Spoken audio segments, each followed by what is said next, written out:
Okay, it's time for a week 7 discussion, and this is a nice discussion because it's letting us make some educated, informed decisions based on average and range. So we're going to kind of be looking at the measures of center this week in the discussion. They're going to be the mean values or the average values or the range, okay?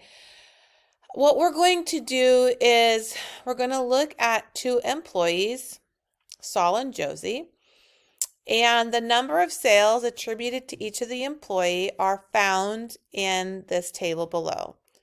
January, February, March, April, May, June. And you can see that two of the months are missing. So you are going to insert your own values for Saul in May between 65 and 85.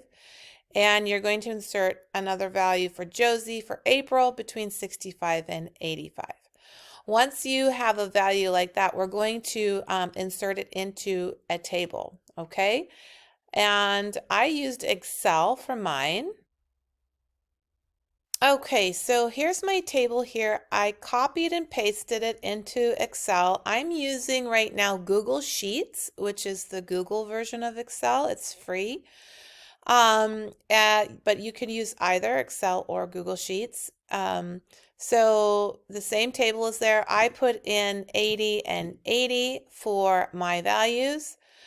Now, the first thing we're going to look at is we're going to look at the mean, and that's the average value for Saul. Okay. In order to find the mean or the average value, we take every value in there.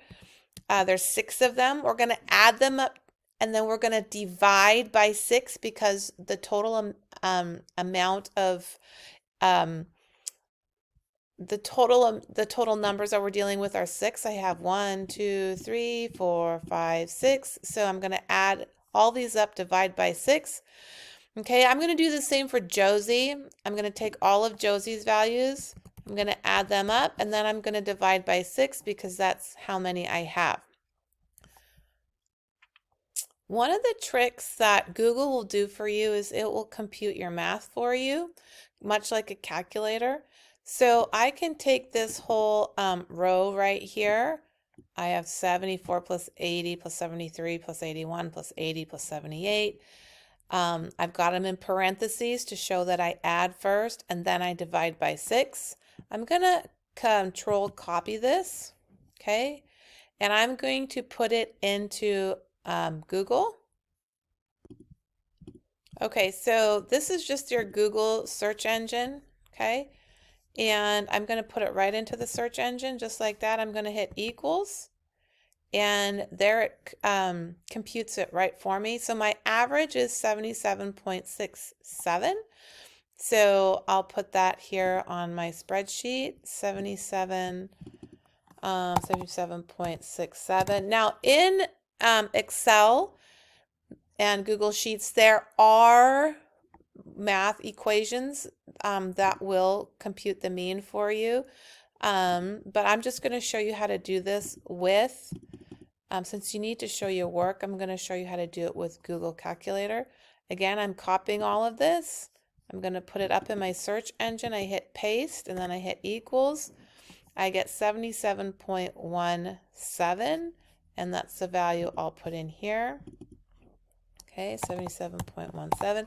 So their averages are pretty similar. Okay, so let's look at their range. Their range is, when you look at the range, it's always the highest value minus the lowest value.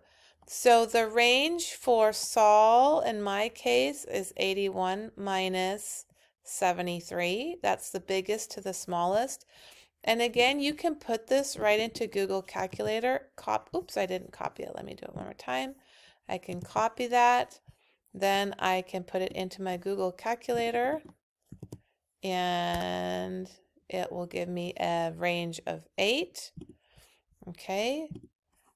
And then Josie is 84 minus 69. We can just kind of do it in our brains, right? But I'm just kind of demonstrating also for you how you can use the Google calculator. And we got 15. So